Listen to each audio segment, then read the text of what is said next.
Here's a simple but powerful tactic to boost cold outbound conversions. Most cold outbound experts will tell you to start with a compliment, but fake compliments, people can smell them from a mile away.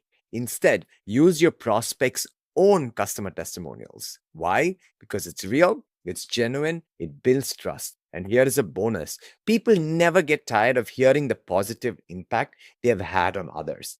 Actually, it's surprising how few people use this tactic. So what I've done is to build an N8N workflow that takes you through step by step, very easy workflow, how to get testimonials from your prospect's website, and use that in your cold email, cold calling, whatever you want to use. So let's get started.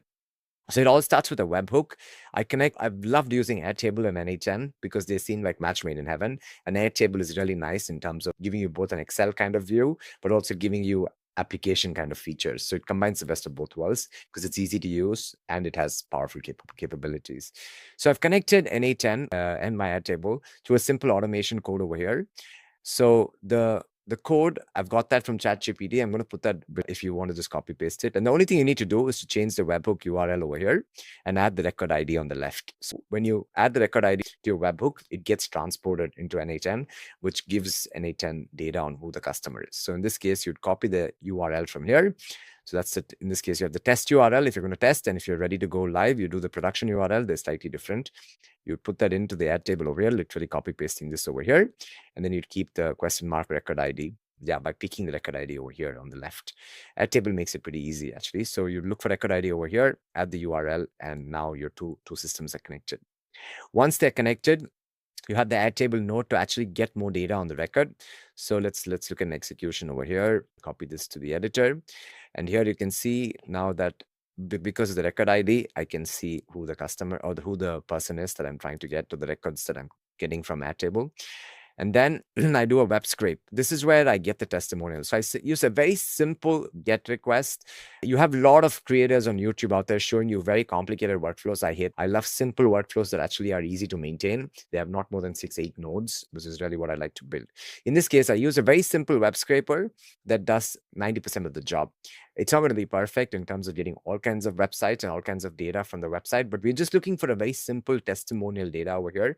And most prospects have it either on the menu or on the first page. And this JSON web scraper pretty quickly finds that for you.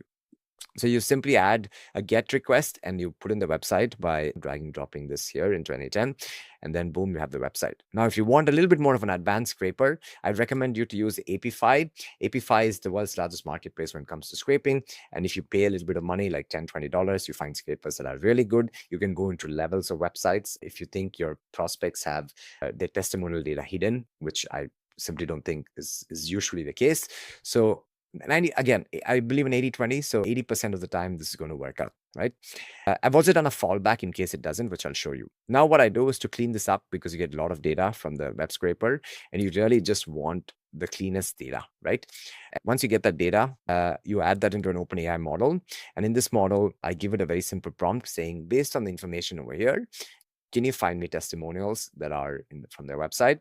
Make it very clear, including the first name, last name of the testimonials, and also give the name of the program this person's running, which was, in this case, I'm doing this for a friend, Jillian, and that was important for her. So that's our plan B. In case we're not able to find a testimonial, we'll at least have the name of the program, which makes it even more, it makes it at least personal, right? And then this is stored back into Airtable, which is what that node does. And then once that is done, I write the email with basically the first sentence having the testimonial. So let me show you a couple of examples. And this is all connected to Airtable. So the entire data comes back into Airtable. And that's the end of the workflow. It's not more complicated than that. So let's look at an example over here. So let's take Gabby. So it says, Latris mentioned how you beautifully integrate meditation, yoga, stretching, and all things mind, body in each session of your holistic wellness and healing coaching. Congrats. It's pretty good, if you ask me, because it feels genuine. Mario Mendoza, renowned ultramarathon runner, mentioned that your chiropractic and laser services significantly helped him combat knee pain.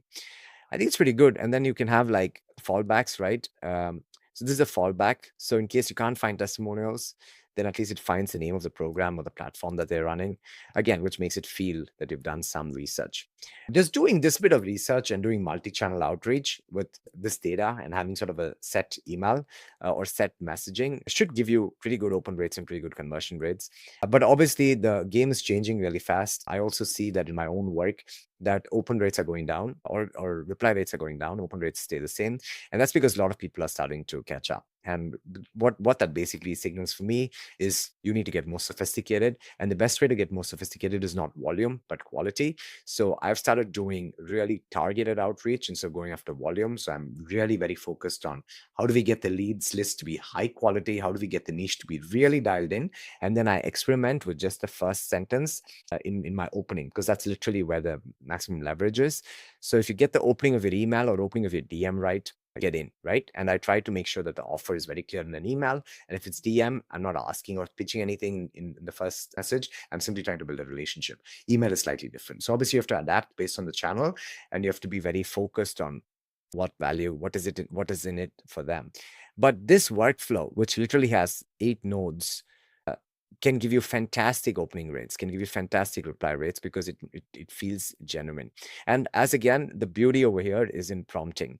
So if you can find a way to prompt the OpenAI model to really make it very specific, and if you can make sure that your leads list have a certain criteria, like look at their website and they have a decent website, otherwise they're not in the leads list, you're going to get a better output, right? So again, my learning is to keep your workflows simple so you can maintain them. If you do more complicated, they become hallucinates. The AI hallucinates a lot more, and you have a harder time maintaining things, and your quality starts going down. So I'd rather do fewer, higher quality, because if you just take this leads list of, I don't know, 55 people, to write 55 emails probably takes an hour or an hour and a half, I don't know. But here, at least you've got all the work done, and you just have to check this in 20 minutes and see if it makes sense, right? Which I'd rather do. And this is such a small leads list that it's very manageable for a small company or a small owner to do this on a daily basis if you get help like this, which I think is the biggest use of AI right now. Anybody that's selling you on the complete dream that everything's going to be automated today is, I think, misleading you, because the technology is there, but the output doesn't have that highest quality that you would get if you had a human in the loop right now. Obviously, it's going to change, and changes very fast, but this is my view. So don't get stuck in the AI automation pond with all these complex workflows. They look great. Think of it like entertainment. Watch it, get entertained, but that is not actual. Real business values and simple workflows, which I really hope you got out of this video. If you did, please like and subscribe. It makes the algorithm like us more, and which means that more people are going to watch this channel. And if you think a friend or a colleague might be interested in this, please share this video with them. As always, you're going to find a link on how to find this workflow, and you will find that in the link below. Okay, take care.